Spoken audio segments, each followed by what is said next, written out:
Spider-Man Brand New Day is one of the best movies I've ever seen in my life. So here's my review, first without any spoilers. It is by far the best Marvel movie I think they've ever released. It kind of follows how Peter's life has changed after what happened in the last movie. You know, the whole spell stuff. I'm not at the spoilers yet, so I'm not going to say anything more. Peter basically becomes an asset for the cops and takes down all the bad guys. Now, this might be a slight spoiler, but like it was in the trailer, so. This is the movie where he gets full-on Spider-Man powers. Like he doesn't need the little mechanical web shooters anymore. He has organic webs and he becomes like full-on Spider-Man.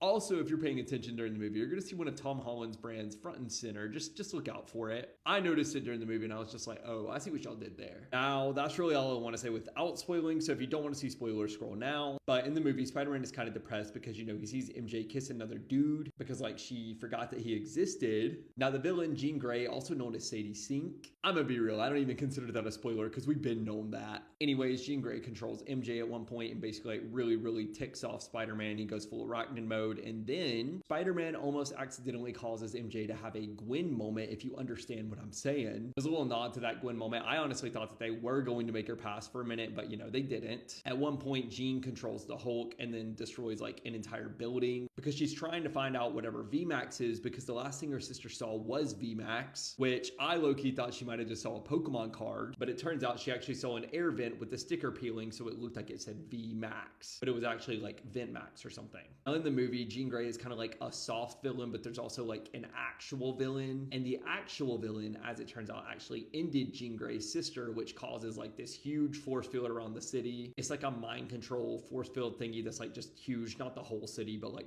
a lot of it. Anyway, Spider-Man's trying to stop Jean Grey from like ending the guy that ended her sister. And while doing so, Jean Grey goes into Spider-Man's head. And the scene that happens while she's in his head is like why this movie is one of my favorite movies of all time. It's Aunt May talking to Spider-Man, talking to Jean Grey, but also talking to like the audience watching. The message that she said actually resonated with me a lot. I actually cried in the theater. First time I've ever cried at a Spider-Man movie. Anyways, after this message, the Punisher is like trying to stop Jean Grey's like force field over the city. And he takes this shot and then it actually ends up hitting Spider-Man instead of Jean Grey because Spider-Man like protects Jean. And then you kind of think for a second, oh my gosh, this might be the last Tom Holland Spider-Man movie. But of course, Spider-Man lives. And then the movie kind of wraps up after that. Now, the action in this movie was great. I absolutely loved it. The CGI wasn't exactly the best. I still enjoyed it though. I didn't think it took too much away from the movie. Now, in my opinion, this movie is not only the best movie that I've seen this year, but it's also now one of my top 10 favorite movies of all time. Even if you don't like Spider-Man, I just recommend going to see this movie. It is a very well done movie, and if it resonates with you how it resonated with me, you'll probably leave the theater in tears. But if you guys have seen it already, let me know what y'all thought.